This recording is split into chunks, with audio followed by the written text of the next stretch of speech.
दोस्तों आज हम बात करेंगे कि गुप्त धन और गुप्त संपत्ति कौन से ग्रह आपको दिलाएंगे और कौन से ग्रह दिलाने में आपको मदद करेंगे, क्योंकि गुप्त धन भी और संपत्ति पाने के लिए भी सबसे जरूरी होता है हमें ज्ञान होना। यदि हमारे पास ज्ञान न रहे और हमारे पास धन का आगमन होता है या गुप्त तरीके से होता है या गुप्त संपत्ति का आगमन होता है तो उस गुप्त धन और गुप्त संपत्ति को हम नहीं संभाल पाते। और सबसे पहले गुरु का ज्ञान हमें मिलना जरूरी होता है, क्योंकि एक व्यक्ति ने कमेंट्स किया था कि कब तक हमें गुप्त धन मिलेगा, कृपया करके बताएं। तो आज हम कुंभ राशि के बारे में बताने जा रहे हैं कि गुप्त धन आपको कब तक मिलेगा। क्योंकि जब अभी शनिदेव महाराज यानी 12वें भाव में विराजमान है, जो कि 12वें भाव के स्वामी देवगुरु बृहस्पति हैं, और देवगुरु बृहस्पति के घर में शनिदेव महाराज विराजमान है। और यही शनिदेव महाराज जब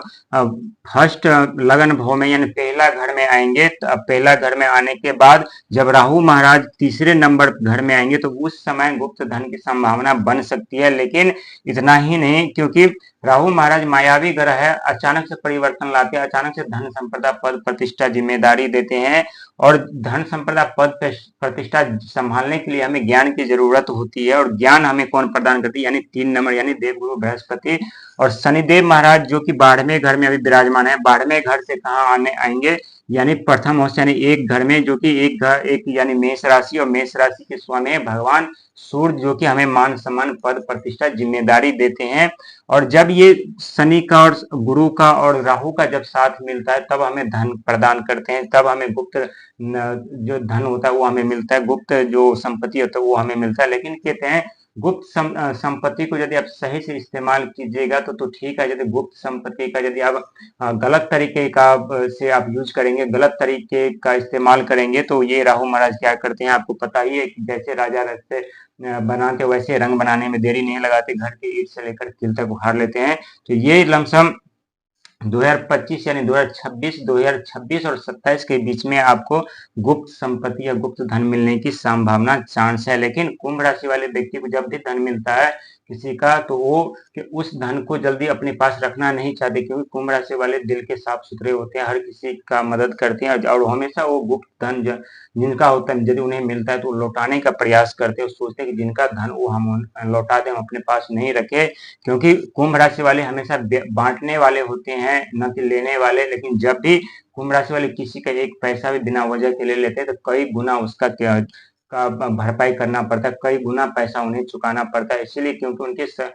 राशि के स्वामी शनिदेव महाराज है और शनिदेव महाराज कर्म के फलदाता है, इसीलिए कुंभ राशि वाले हमेशा संघर्ष मेहनत करने के बाद ही उन्हें सफलता मिलती है। लेकिन बीच बीच में जब उनके ऊपर काफी लायबिलिटी या समस्या गंभीर हो जाते हैं तो ये क्या करते हैं, राहुदेव महाराज राशि गोचर करके, शनि महाराज राशि परिवर्तन करके क्या करते हैं, उन्हें अचानक से धन संपदा पद प्रतिष्ठा जिम्मेदारी दे देते हैं। तो वही 2026 या 2027 के बीच में आपको गुप्त धन या गुप्त संपत्ति मिलने की संभावना है। लेकिन गुप्त संपत्ति के साथ साथ अहंकार का भी आगमन होता है, तो अहंकार पे काबू बना के रखिए, क्योंकि जब व्यक्ति के पास पैसा होता है तो समझते हैं कि हमसे बलशाली कोई भी व्यक्ति नहीं, हमसे बड़ा व्यक्ति कोई नहीं है। क्योंकि जब भी शनि और राहु जब भी किसी व्यक्ति को धनवान बनाते हैं तो उससे पहले बहुत ज्यादा दुख दर्द समस्या देते हैं, लेकिन जिसको दुख दर्द समस्या दिए हुए बगैर यदि उन्हें धन संपदा पद प्रतिष्ठा देते हैं तो उनके जीवन बर्बाद हो जाते हैं, उनके जीवन में कभी सुखी जीवन नहीं जी पाता, उनके व्यक्ति के साथ साथ उनका परिवार भी संकट समस्या में घिर जाते हैं। इसीलिए कहते हैं कि हमारे लिए दुख दर्द समस्या के बाद यदि हमारे पास धन का आगमन होता है तो हमेशा सुख प्रदान करते हैं और सुखी जीवन व्यक्ति जीकर अपने जीवन में कामयाब हो पाते हैं। तो यही 2025-27 में जैसे सूर्य शनिदेव महाराज 12वें भाव से यानी पहला घर में आएंगे और राहु महाराज तीसरे भाव में आएंगे, राहु तीसरे में आएंगे, तो यहाँ आपको जो पैतृक संपत्ति हो या विरासत की संपत्ति, जो अचानक से धन संपदा लॉटरी